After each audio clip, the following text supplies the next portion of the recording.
Oh yeah, I'm gonna be reacting to Delightful, and this girl, she customizes dolls.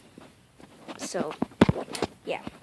In collaboration with a grand total of 10 other doll artists, we've created a whole roster of spooky, scary, and cute Halloween dolls for your viewing pleasure. I decided to make a banshee, a spirit from Irish folklore known for shrieking and mourning about the death of someone soon to come. I'll be using Monster High's Spectra Vondergeist as a base. Let's start by wiping down the face with acetone. Nail polish remover works sometimes, but if you want a quick and easy removal, pick up some pure acetone. With a sharp pair of thread scissors, give the doll a buzz cut close to the head. In your longest pair of needle nose pliers, get in there and start removing the leftover stubble. With the pliers closed, I like to wriggle them around and pull out chains at a time, then pinch and remove them through the neck hole. If the head is too stiff, soften it in some hot water first. Looking nice and squeaky clean? Too clean. Let's make some drastic changes. The banshee's whole deal is shrieking and crying, so I was set on giving this doll an actual open mouth. First, I'm going to mark where I want to make the cuts with a pencil. I'm following the mold and natural lines of the face so that the separation will look less awkward. Then, with a fresh razor blade, very carefully cut along the pencil lines. The vinyl head was squishy and wants to bounce away, so watch those fingers.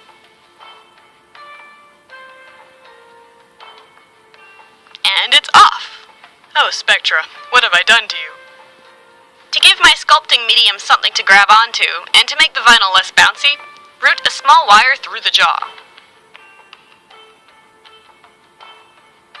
To form 2 hours, and after getting the big shapes in place, the now feels like a good time to set the... I came back a few times to add the...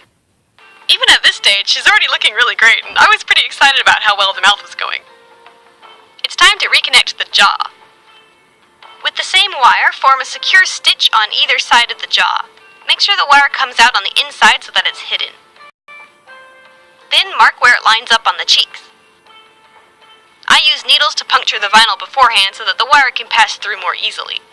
But before we connect them, I realized I should paint them now while the pieces are separated. Using acrylic paints, fill in the color. Bye. I painted on base colors first, then came back in with red to brighten the tip of the tongue, and I also took a grungy-looking brown, watered it down, and painted it into the crevices of the teeth. One last time with a lighter cream color, come back in and dry brush and dry, thread the wire. This will strengthen the sculpting the jaw against the cheeks. My modification blues. I use manicure sand. I use Valet paint my unicorn nose. Materials, please see my all material for doll customizing video where I go into a more thorough rundown. Starting with pastels, blush the doll's eyes, lips, and nose. I'm using a bright red because she's supposed to look like she's been crying. Use a kneaded eraser to shape the pastels because they can get a little out of control. For some reason they were really slippery on this doll's face. Maybe it was because of the primer? With a black pencil, I begin sketching eyes.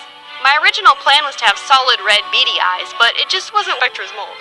So I changed it later on. Where you want to save your progress, give the doll another spray of MSC. It's like making a new layer in Photoshop. With the soft and blurry pastels in place, let's turn to paint to add some opacity. This is when I decided she should have eye whites after all. I fill those in and darken the iris color.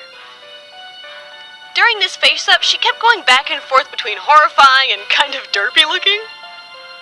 It was very subtle, but like the size of the irises, the angle of the eyebrows, all these tiny adjustments had to be done to make her look more scary than stupid. I usually keep the eye whites a solid color, but to add realism and depth, shade around the entire eye with a gray to black. This will make them look wide in 3D. And tweaking out the red in her eyes with more paint.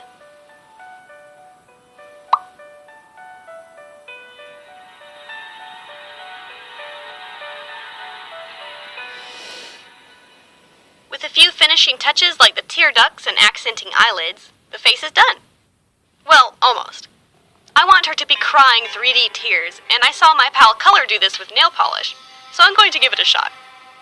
I dab a little on a palette first, then apply each tear carefully with a toothpick.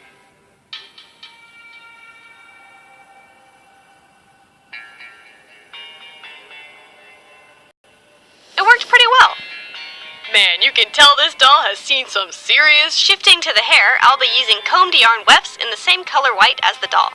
I love that part. It worked pretty well. Man, you can tell this doll has seen some serious shifting to the hair. I'll be using combed yarn wefts in the same color white as the doll. I'm definitely going for a monochromatic look this time.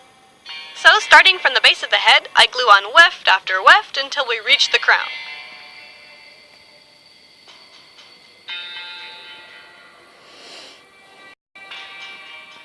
To fake a part, glue a weft down backwards, wait for it to dry, and then fold it over on itself.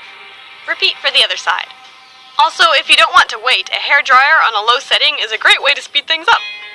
I'm not going to trim the ends this time because I want the hair to look unkept. Now for her clothing. I'm using an old pattern of mine from a doll I made before the channel was around. I gather and attach ruffles to each tier and stitch everything together until the basic dress is done. She's got a corset that ties on the exterior, so I created this shape with 2 small strips of elastic to act as boning, then stitch on some teeny tiny beads to look like the eyelid. The ensemble looks too pristine though, so let's rough it up. I gave it a trim here and there, stretched, tore, and distressed the fabric until it looked worn and tattered. The less you think about this, the better. Being reckless will aid in the distressed fabric's believability.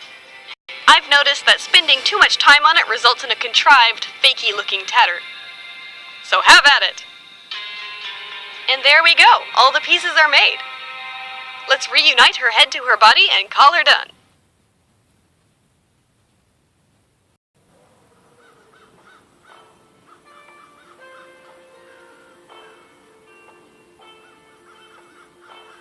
She sure is a freaky doll. Yarn was definitely the right choice for the Banshee. I love how you can pose it and make it look like it's floating around in a phantom breeze. I also like how she's very low contrast except for her face, so it really stands out. Her top row of teeth are a little big and the cheekbones are pretty strong, but all in all, I think the jaw opening experiment was a success. Let me know what you think of her in the comments below, and who's scarier, the Banshee or the Wendigo? It's almost time to go trick-or-treating. Speaking of treats, make sure to check out everyone else's doll videos too. Included in this impressive lineup are Hextian, Mozekito, Moonlight Jewel, Anastasia Custom, Tamakyu, Maria Lazar, Nicole's Dreams, Doll's Brand New Look, Patrick Custom, and GM Art. Working with these guys was a blast, and I love how the group has such variety in both subject and style. I'll make a playlist so you guys can binge. Looks like the sun is setting. Let's head on out.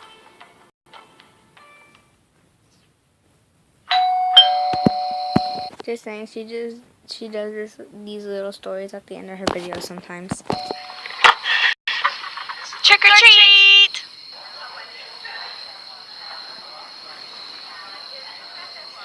Thank you. Happy Halloween. Nice haul this year.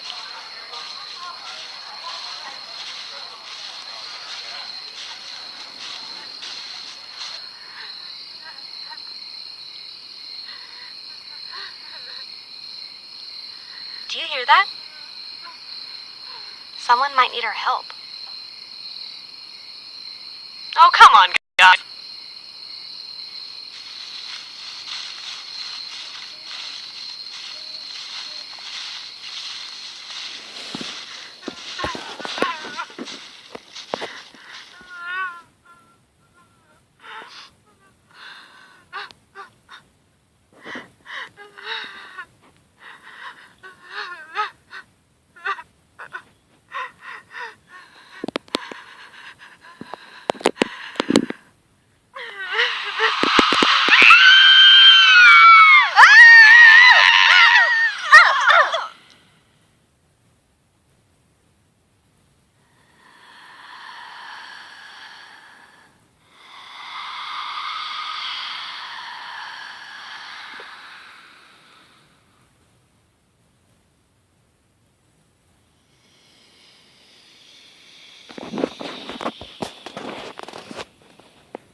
Someone stole your candy bucket?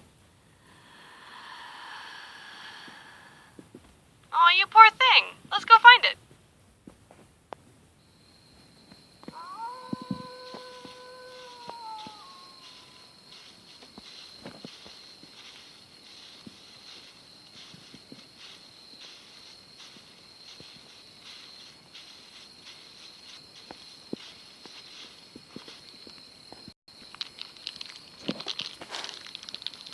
Aw, Wendy.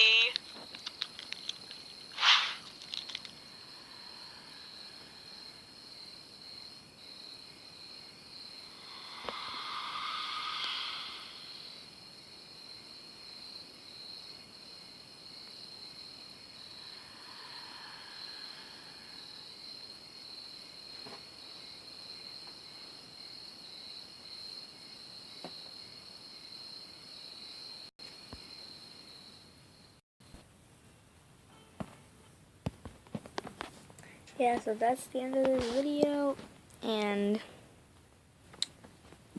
thanks for watching. Bye, guys.